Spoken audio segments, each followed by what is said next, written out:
Hello students, good morning everyone. How are you? I am absolutely fine here and hope to you same at your home. Students, as you know very well that our PA first examinations are going on और उसी के regarding उसी के behalf पर हम आज chemistry की जो हमारी क्लास है आज हम उसमें चैप्टर फर्स्ट के किस टाइप के क्वेश्चंस आ सकते हैं उसके रिगार्डिंग आज हम जो है रिवीजन करेंगे।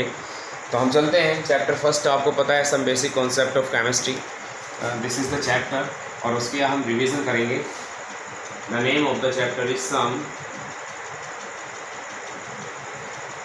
basic concept of chemistry। Chemistry के जो कुछ बेसिक कॉन्सेप्ट हैं उनके बारे में आज हम बात करने वाले हैं। क्या क्या बेसिक कॉन्सेप्ट्स हैं, बहुत सारी चीज़ें हमने इस चैप्टर के अंदर पढ़ी हैं। जैसे कि जो हमारे केमिस्ट्री की जो स्टार्टिंग की चीज़ें हैं, एटॉमिक नंबर, एटॉमिक मास हैं, ठीक है, और इसी के साथ साथ यूनिट्स हैं, बहुत सारी चीज़ें हमने उनके मेज़रमेंट्स पढ़ा, जैसे सिग्निफिकेंट फिगर कह सकते हैं, जैसे साइंटिफिक नोटेशन कह सकते हैं, जैसे एक्यूरेसी कह सकते हैं, प्रिसीजन कह सकते हैं, laws of conservation of mass आपने पढ़ा है। इसी के बिहाफ पर आपने फिर आगे चल कर के आपने परसेंटेज कंपोजिशन कैलकुलेट किया है। परसेंटेज कंपोजिशन कैसे कैसे हम किस एलिमेंट का कैलकुलेट कर सकते हैं। आपने मॉलिक्यूलर मास कैलकुलेट करना सीखा, आपने एम्पिरिकल फार्मूला कैलकुलेट करना सीखा, मॉलिक्यूलर फार्मूला कैलकुलेट करना आपने सीखा है। बहुत सारी चीज़ें आपने यहाँ पर ना इस चैप्टर के अंदर पढ़ी हैं। तो उसी के बिहाफ पर आज हम यहाँ पर बात करने वाले हैं। तो किस किस तरह के क्वेश्चन यहाँ से बन सकते हैं उसके रिगार्डिंग हम बात कर सकते हैं यहाँ पर। तो आपसे कह दिया जाएगा क्वेश्चन फर्स्ट, किस तरह के क्वेश्चन यहाँ से आ सकते हैं, और आपसे कह दिया जाएगा द केमिकल फॉर्मूला ऑफ, आपसे कह दिया जाएगा द केमिकल फार्मूला ऑफ, बस आपसे कह दिया कि केमिकल फार्मूला ऑफ किसका किसका केमिकल फार्मूला, और आपसे कह दिया oleum. The chemical formula of oleum is, ये कह दिया आपसे। और फिर यहाँ पर आपके लिए 4 ऑप्शन आपको बना करके यहाँ सेट कर दिए। किस तरह के ऑप्शन आपके लिए, ये लीजिए। ओलियम के लिए कह दिया और ओलियम के लिए आपने फार्मूला आपके लिए सेट कर दिया। एग्जाम्पल में लिख दिया H2SO4 as well as H2SO2O7। फिर आपसे कह दिया H2SO2O8 और फिर आपसे कह दिया H2SO5। ये लीजिए। अब आपको सेलेक्ट आपको करना है ना कि आपने क्या पढ़ा है। ओलियम, ओलियम आपके सामने है, आपको ओलियम का क्या फॉर्मूला कैलकुलेट करना है। तो पहली चीज़ तो ये है कि आपके पास में सारे के सारी चीज़ें जितने भी आपके नेम्स हैं, तो आपको उसके बारे में सारी एक पक्की इन्फॉर्मेशन आपके पास होनी बहुत ज़रूरी है। कैसे ज़रूरी है मैं आपको बता देना चाहता हूँ। यहाँ पर देखिए, रिवीजन का मतलब होता है कि जो आपने पढ़ा आपने उसको बहुत अच्छे से पढ़ा, आपने उसको बहुत अच्छे से कैरी किया। नहीं कि आपने क्या कहा कि भाई ओलियम है, ओलियम को बस रट लिया कि भाई ये ओलियम ओनली दिस इज दस थिंग, और बाकी ऑप्शंस का पता नहीं कि वो क्या चीज़। तो आपको हर एक के बारे में पूरी कंप्लीट नॉलेज होनी जरूरी है। तो ओलियम की अगर हम बात करते हैं तो माय डियर, सबसे पहले ये सल्फ्यूरिक एसिड है, ये सल्फ्यूरिक एसिड है, ऑलवेज रिमेंबर। अगर हम बात करते हैं इसकी, this is Marshall acid, Marshall acid है ये। और अगर इसकी बात करते हैं दिस इज, ये क्या है, ये परऑक्सो सल्फ्यूरिक एसिड है, ठीक है, परऑक्सो सल्फ्यूरिक एसिड है। और अगर आप चाहो तो इसको परऑक्सो डाइसल्फ्यूरिक एसिड भी कह सकते हो। ये परऑक्सो सल्फ्यूरिक एसिड है और ये परऑक्सो डाइसल्फ्यूरिक एसिड है, ठीक है। इसके अंदर भी पेरोक्साइड इफेक्ट है, इसके अंदर भी पेरोक्साइड इफेक्ट है। पेरोक्साइड इफेक्ट क्या होता है, when two or more oxygen atoms are, when 2 oxygen atoms are joined together, or you can say when 2 oxygen atoms are making a relationship of single number of electron, then the forming bond is known as peroxide bond, you can say, and that effect is known as peroxide effect, ठीक है। तो यहाँ oxygen atom जो है आपस में, अगर मैं स्ट्रक्चर इनकी बना करके आपको दिखाना चाहूँ तो आप देख सकते हैं स्ट्रक्चर। अगर H2SO4 की बात करें तो H2SO4 की स्ट्रक्चर किस तरह की होती है मैं आपको दिखा देना चाहता हूँ। H2SO4 आप इसको जब बनाओगे तो देन यू विल गॉट, आप ये पाओगे double bond O double bond O। This is the structure of sulphuric acid, ये इसका बन गया। अगर हम इसकी बात करते हैं H2SO2 या H2SO5 की देख लेते हैं पहले इन दोनों का, क्योंकि एक एक सल्फर आइटम है, इसके अंदर भी एक, इसके अंदर भी, इसमें 2 इसमें 2। तो हम इसके अंदर इसके स्ट्रक्चर बनाने की बात करते हैं तो यहाँ पर भी सल्फर आइटम बीच में सेंट्रल आइटम है सल्फर। यहाँ पर आप एक OH इधर ले सकते हो, एक OH इधर ले सकते हो, ठीक है। लेकिन आप देखोगे यहाँ पर डबल बॉन्ड लगाओगे, यहाँ पर डबल बॉन्ड लगाओगे, सिंगल बॉन्ड। लेकिन आपने ये देखा है कि ऑक्सीजन के ना 5 आइटम है, जबकि आपने अब तक यूटिलाइज किया 1 2 3 4 5, कहाँ गया 5, ये रहा पेरोक्साइड इफेक्ट। स्टूडेंट्स, ऑक्सीजन आपस में एक दूसरे के साथ सिंगल बॉन्ड की हेल्प होती है, this is called peroxide effect. ये पेरोक्साइड इफेक्ट तो ध्यान रखने की जरूरत है। ऐसी ऐसी चीज़ें आपको हमेशा देखिए, मैं एक आपको एक डेमो टाइप दे रहा हूँ, वो आपको मैं बता रहा हूँ कि क्वेश्चन किस तरह के आ सकते हैं। मैं आपको बता रहा हूँ कि क्योंकि आपको मैंने पढ़ा है बहुत सारे, मैंने chemical name, chemical formula, common name, etcetera, उनके सब बारे में आपको बातें की हैं। तो यहाँ से एक क्वेश्चन आपको बनता है, 20 क्वेश्चन आपके आने हैं, हर एक टॉपिक से आपके लिए जो है बहुत सारे क्वेश्चन आपके बन करके रेडी होंगे। अब देखने वाली बात ये होगी कि फिर उसमें कौन सा क्वेश्चन आपको आने वाला है। तो यहाँ पर मैं आपको बता दूँ chemical formula for oleum is this is H2H2O7, H2H2O7 is a oleum. तो इस तरह के क्वेश्चन आपको जो है यहाँ पर मिल जाएंगे। और मैं आपको लेकर के चलता हूँ नेक्स्ट क्वेश्चन की तरफ। बहुत सारे क्वेश्चन यहाँ पर आपको मिलने वाले हैं। ऐसे तो आपसे कह दिया गया है, यहाँ पर क्वेश्चन आपसे कर दिया गया द टोटल नंबर ऑफ, ये कह दिया द टोटल नंबर ऑफ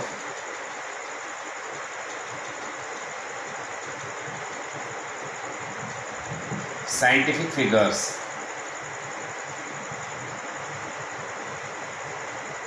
इन, यहाँ कह दिया the total number of scientific figures in 5005, 5005 में कितने साइंटिफिक फिगर्स होते हैं। आपसे यहाँ पर ऑप्शन बना दिए, option A, option B, option C और ऑप्शन डी। आपसे यहाँ पर कह दिया 1, आपसे यहाँ कह दिया 2 है, आपसे यहाँ कह दिया 3 है और आपसे यहाँ कह दिया 4। तो अब आपको देखने वाली बात है कि साइंटिफिक फिगर, रिवीजन की बात है, नॉलेज पूरी होनी चाहिए। तो साइंटिफिक फिगर आपने पढ़ा है, आपने पढ़ा था, इसके बारे में आपसे ये बात बताई गई थी कि अगर if the zeros are present between 2 non zero digits, if the zeros are present between 2 non zero digits, अगर जो है जीरो आपके जो हैं 2 नॉन ज़ीरो डिजिट्स के बीच में फंसे हुए हैं, जैसे कि यहाँ ये दोनों नॉन ज़ीरो डिजिट्स हैं और अगर जीरो उनके बीच में आते हैं, दीज आर साइंटिफिक फिगर्स। सो यहाँ हेयर इज, ये साइंटिफिक फिगर है, ये तीन चारों के चार scientific figure, this is the correct answer. ठीक है, ये करेक्ट हो गया भाई। अगर यहीं पर मैं अगर संख्या यहाँ पर बदल दूँ, मैं यहाँ पर जो आपकी जो नंबर है उसको मैं अगर चेंज कर दूँ, उसको चेंज करने के बाद में आपको मैंने कर दिया 0. ये समझ लीजिए 0.375। अब देखें यहाँ पर देखने वाली बात है कि यहाँ पर साइंटिफिक फिगर कितने होंगे। तो आपने ये बताया गया है आपको कि जितने भी आपके जो नंबर्स होते हैं, चाहे वो पॉइंट से पहले हो चाहे वो पॉइंट के बाद हो, तो these all are scientific figures. यहाँ बात चल रही है कंप्लीट नंबर की, जीरो या नॉन, मतलब ज़ीरो की बात नहीं चल रही है, यहाँ पे बात चले नॉन ज़ीरो डिजिट्स की। अगर नॉन ज़ीरो डिजिट्स चाहे वो डेसिमल से पहले हो चाहे वो डेसिमल के बाद हो, all these will be scientific figure. तो यहाँ पर अगर बात करें, यहाँ इसको देखें, दिस वन, ये अगर इनकी बात करें तो this is the correct answer 3। I think that is significant figure. Okay, significant figure. तो सिग्निफिकेंट फिगर की अगर हम बात करते हैं तो 0.375 में कितने होंगे। तो सिग्निफिकेंट फिगर मीन्स जितने भी नंबर होते हैं वो सब के सब सिग्निफिकेंट फिगर है। तो 1 2 3 3 है, दिस इज करेक्ट आंसर। लेकिन अगर बात इसी को चेंज कर दिया जाए, यहाँ कह दिया जाए 0.0265 में कितने सिग्निफिकेंट फिगर हैं, तो मैंने आपको ये बता रखा है my dear students, the zero that is present in left side, the zero that is present in left side from the non zero digit, that will never be a significant figure. अगर कोई भी जो आपका zero है और वो जो है आपके किसी भी नंबर से लेफ्ट हैंड साइड में है, तो वो कभी भी सिग्निफिकेंट फिगर नहीं हो सकता। तो यहाँ पर हम काउंट करेंगे तो 1 2 3, this is the correct answer. ये 4 नहीं हो सकते। लेकिन अगर संख्या ये बनती है, अगर नंबर आपका यहाँ पर ये हो जाता है 0.02650, तब यहाँ पर क्या होते हैं significant figure. Significant figure zero जो राइट साइड में होता है किसी भी नंबर के, वो आपका साइंटिफिक फिगर है 1 2 3 4, ये that is the correct answer. ठीक है, ये नहीं होगा लेफ्ट हैंड साइड में कोई भी जीरो अगर आपको मिलेगा उसमें साइंटिफिक फिगर आपको वो नहीं इंक्लूड होता। आप 0.05005 कर दो, कितने होंगे, 4 होंगे। जाहिर सी बात है, आपको अगर और भी कुछ चेंज करना है तो ये ध्यान रखने वाली बात है कि आपको जो है किस तरह सिग्निफिकेंट फिगर आपको कैलकुलेट करना है। डेफिनेटली मान करके चलिए कि एक सिग्निफिकेंट फिगर तो आपका बनता है। ठीक है, तो हर एक टॉपिक से हम जो है बातें करेंगे, हर एक चीज़ को अच्छे से पढ़ेंगे और उनके बारे में हम बढ़िया करके रिवीजन करेंगे। तो पहले चैप्टर का रिवीजन आज के आपके इस पीरियड में हो जाना चाहिए, जिससे कि आपको जो है सारी की सारी चीज़ें बिल्कुल एज यूजुअल क्लियर हो। अब बात आती है my dear students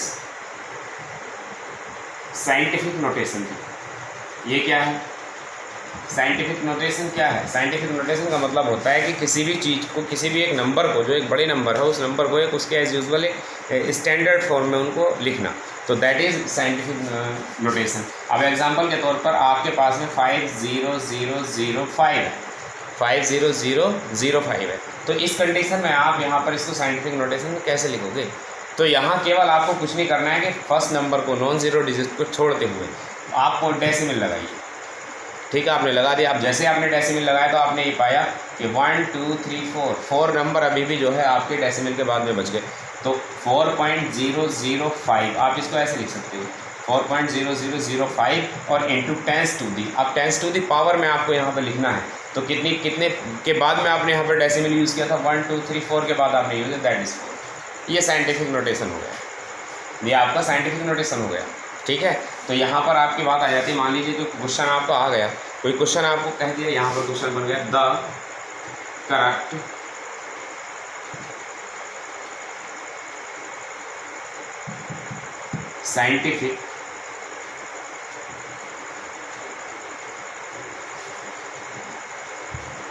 correct scientific notation of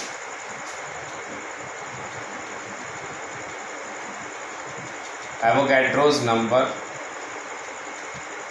यहाँ पे आपसे ये कह दिया गया कि एक जो है करेक्ट फॉर्म आपको, करेक्ट साइंटिफिक नोटेशन आपको बताना है, किसका, एवोगैड्रो नंबर का बताना है। तो उसके लिए आपको ऑप्शन तैयार कर दिए A B C और D।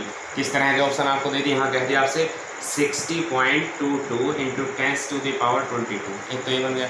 दूसरा आपको दे 0.6022 इंटू 10 टू द पावर, और ये बन गया आपका 24। ऐसे करके मान लीजिए एक संख्या बन गई आपकी, एक नंबर बन गया 6.022 इंटू 10 टू द पावर 23। एक नंबर आपका यहाँ पर बन गया 602.2 इंटू 10 टू द पावर 21। तो यहाँ पर आपको एक करेक्ट साइंटिफिक नोटेशन आपको चेक करनी है, which one of the following is correct scientific notation. तो यहाँ पर किसके पास में करेक्ट साइंटिफिक नोटेशन यहाँ पर बन सकती है, ये बात को आपको ध्यान देनी है। बताइएगा, आपको मैंने बताया कि केवल आपको जो एक नॉन ज़ीरो डिजिट, केवल only one non zero digit decimal से पहले होनी चाहिए। तो डेसिमल में अगर आप देखें तो डेसिमल से पहले यहाँ पर 2 डिजिट्स हैं। यहाँ अगर बात करें तो यहाँ डेसिमल से पहले कोई डिजिट है ही नहीं। अगर यहाँ बात करते हैं तो डेसिमल से पहले यहाँ पर 3 डिजिट्स हैं, और अगर यहाँ बात करते हैं तो यहाँ डेसिमल से पहले ओनली 1 डिजिट है, that is the correct answer. तो ये हो गया साइंटिफिक नोटेशन। इस तरह से भी आपको क्वेश्चन यहाँ से आ सकता है। ठीक है, हर एक चीज़ की आपको तैयारी मैं बिल्कुल अच्छे से करा देना चाहता हूँ, जिससे कि आपको जो है अपना क्वेश्चन पेपर सोल्व करते वक्त बिल्कुल भी परेशानी ना आए। ये बात आप ध्यान रखना बिल्कुल अच्छे तरीके से। अब यहाँ बहुत सारे हमारे पास में ऐसे टॉपिक्स हैं, यहाँ पर बहुत सारे अच्छे इंपॉर्टेंट और बड़े बड़े स्मार्ट आपके टॉपिक्स यहाँ पर प्रेजेंट हैं, जिनको आपको जो है पूरे अच्छे तरीके से उन सबको सोल्व करना है। अब मैं आपको बता देना चाहता हूँ, एग्जाम्पल के तौर पर आपसे यहाँ पर सवाल कर लिया गया कि भाई ये केमिकल रिएक्शन है, N2 है, ठीक है, 1 ग्राम N2 है और 1 ग्राम ही H2 है। तो यहाँ आपसे कह दिया गया कि बताइए इसमें जो है कि कौन सा जो है इसमें यहाँ पर लिमिटिंग रिएजेंट आपका है। तो लिमिटिंग रिएजेंट आपको पता लगाना है।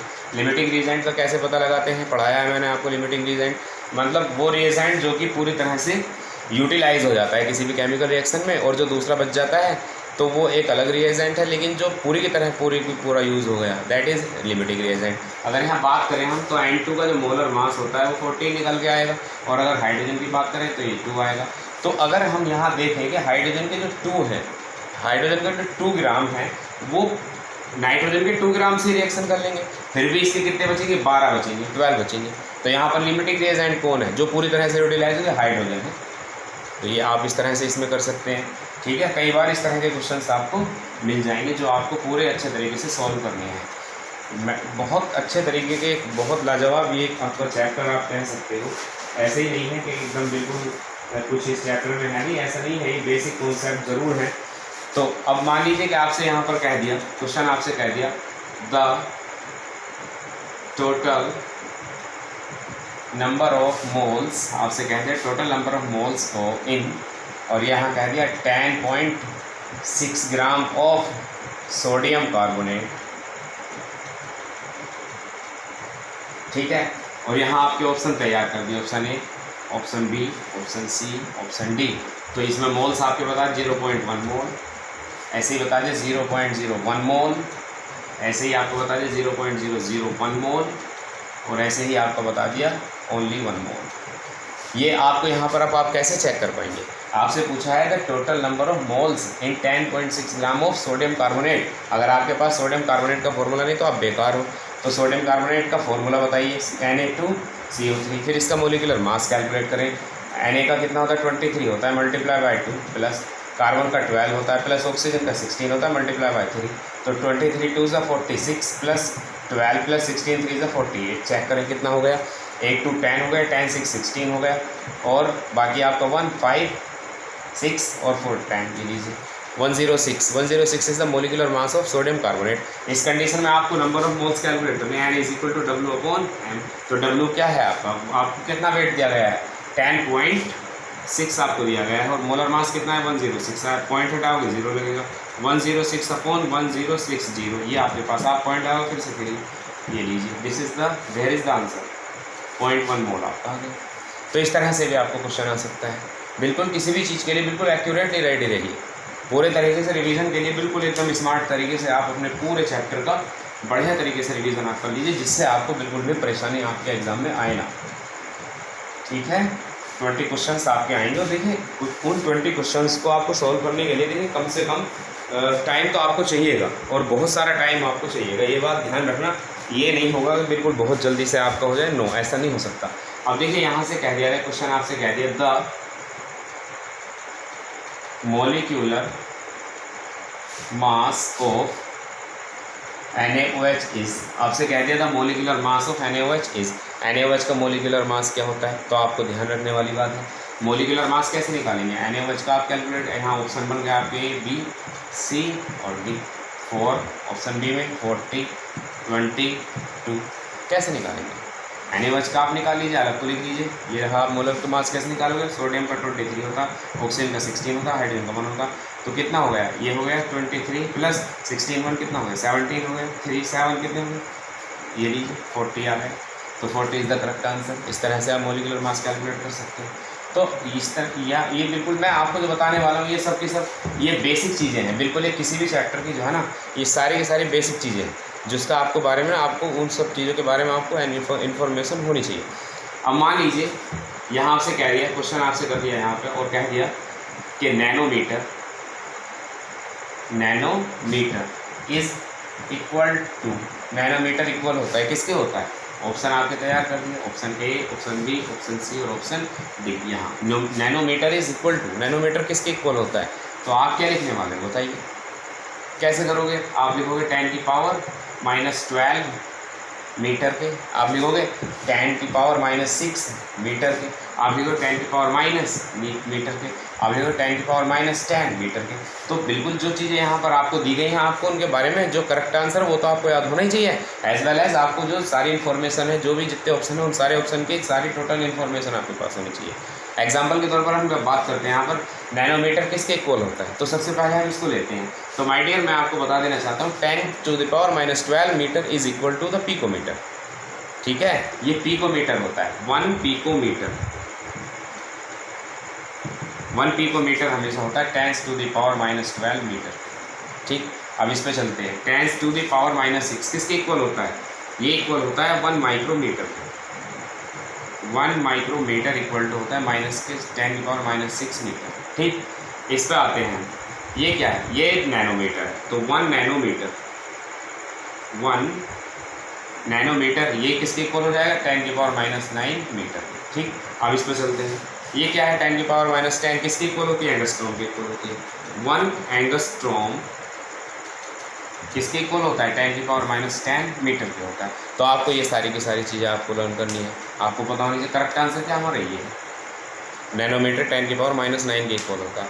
तो हमें जो है हर एक बात को पढ़ना है। ठीक है, मान लीजिए आपसे करेक्ट फॉर्मूला ही पूछ लिया, क्वेश्चन कर दिया आपसे यहाँ से, व्हाट इज द